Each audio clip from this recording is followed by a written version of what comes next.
Olá, meus amigos, vamos continuar o estudo da lição número 8, a parte de quarta-feira, que fala sobre a estabilidade da lei dentro da aliança e como Deus tornou uma nação que era escrava numa nação que pudesse ter condições de adorá-lo e cumprir a sua parte na aliança. Deus estava cumprindo a sua parte e ele diz: eu, Senhor Deus, não mudo, aquilo que eu prometo eu cumpro.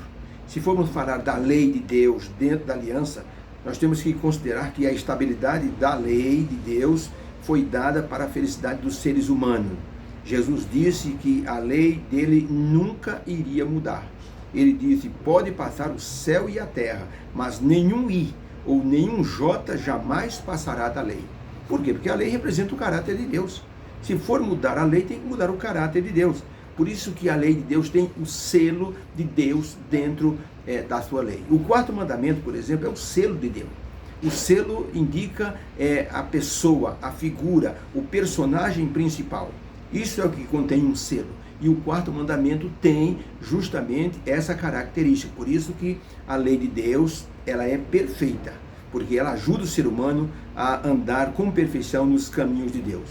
Ellen White, no livro O Grande Conflito, na página 467, ela escreveu o seguinte: a lei de Deus, pela sua própria natureza, é imutável. É uma revelação da vontade e do caráter do autor. Deus é amor e sua lei é amor. Seus dois grandes princípios são amor a Deus e amor ao homem. O cumprimento da lei é o amor, como diz Romanos 13, verso 10.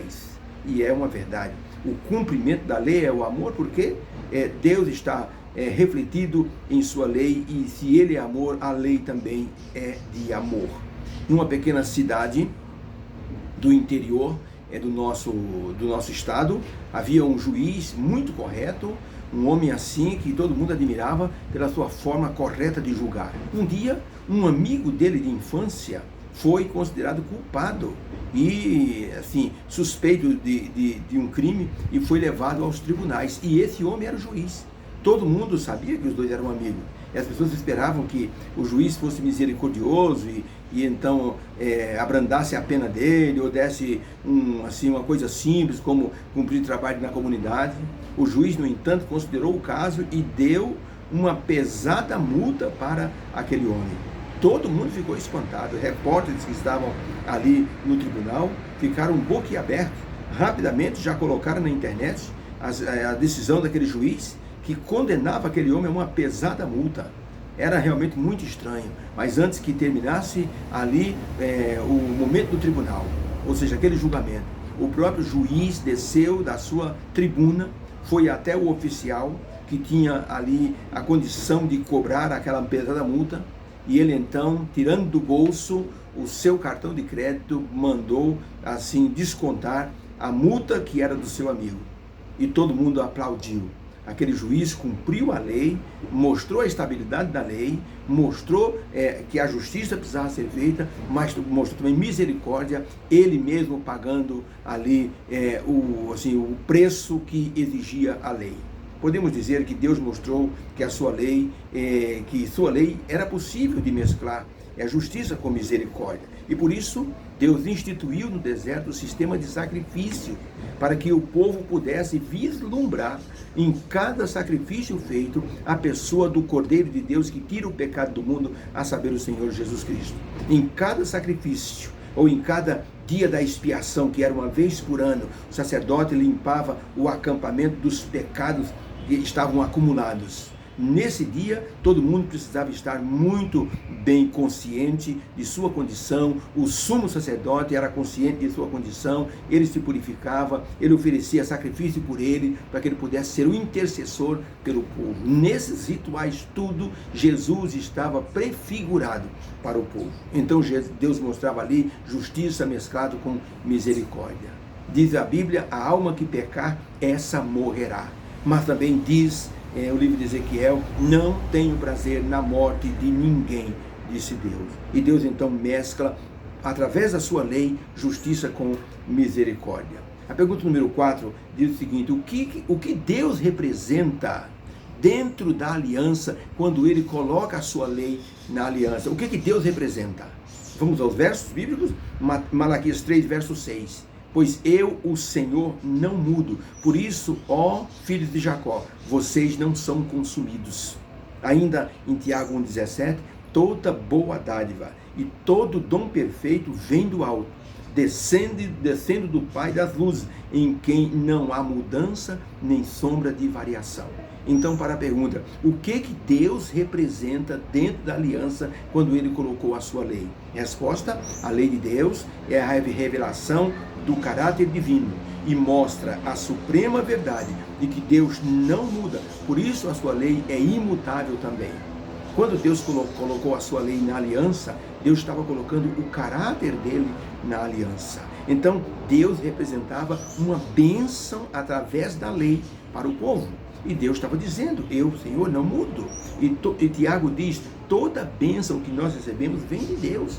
Porque o Senhor Deus, ele não tem sombra de variação. Não é como nós, seres humanos. Hoje nós amamos uma pessoa, mas se nós descobrirmos alguma coisa dessa pessoa, nós passamos a odiar. Nós passamos a rejeitar. Nós menosprezamos. Com Deus, não.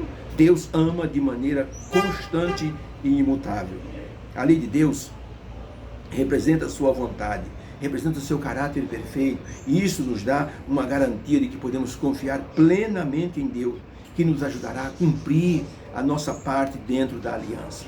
Jesus Cristo veio para mostrar que é possível um ser humano cumprir a lei se a pessoa segurar nas mãos divinas. Essa foi a grande missão de Jesus, mostrar que era possível o ser humano cumprir a lei de Deus através da ajuda divina.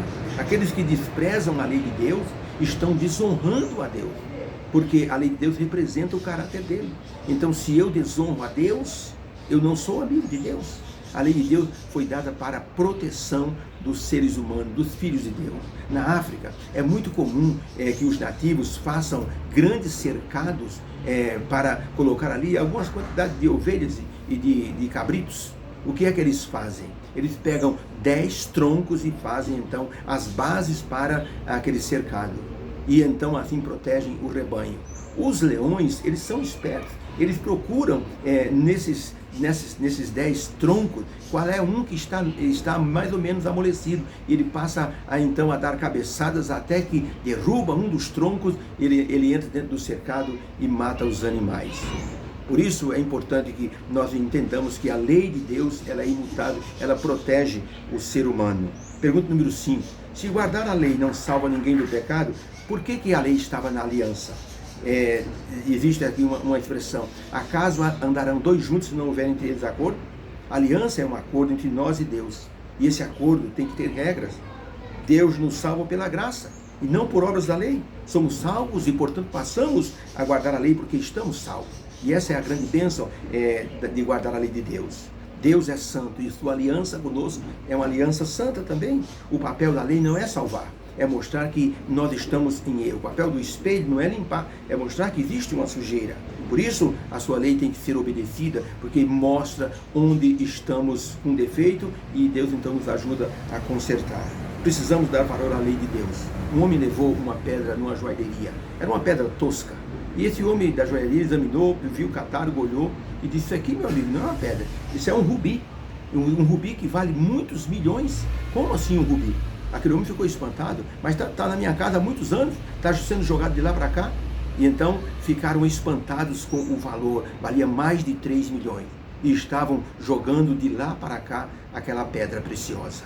Aquele homem voltou para casa feliz, porque agora sabia do valor daquela pedra. A lei de Deus, se nós não valorizamos, ela se torna assim, sem valor para a nossa vida. Por isso é importante valorizarmos a lei de Deus em nossa vida, cumprindo através do poder do Espírito Santo. Deus abençoe você, porque nós temos que crer que a lei de Deus tem estabilidade e nos coloca de forma estável diante de Deus. Que haja uma bênção na tua vida nesta quarta-feira, que possamos entender que Deus deseja que cumpramos a sua lei por amor. Nós cumprimos a lei porque já estamos salvos, não cumprimos a lei para nos salvar. Deus abençoe você. Obrigado porque você estudou conosco essa quarta-feira. Quero orar a Deus. Senhor, Pai amado, abençoe meus irmãos que estão estudando essa lição. Que haja uma bênção em cada coração, em cada sentimento. Que o Senhor dê uma bênção àqueles que estão em sofrimento, aqueles que estão nos hospitais, aqueles que estão, Senhor, com parentes internados, põe em tua mão, Senhor. E se o Senhor achar melhor que haja a cura, que o Senhor assim o faça. Nós entregamos tudo em tuas santas mãos, em nome de Jesus. Amém. Deus seja louvado. Obrigado por sua atenção aqui em nosso canal. Deus abençoe você.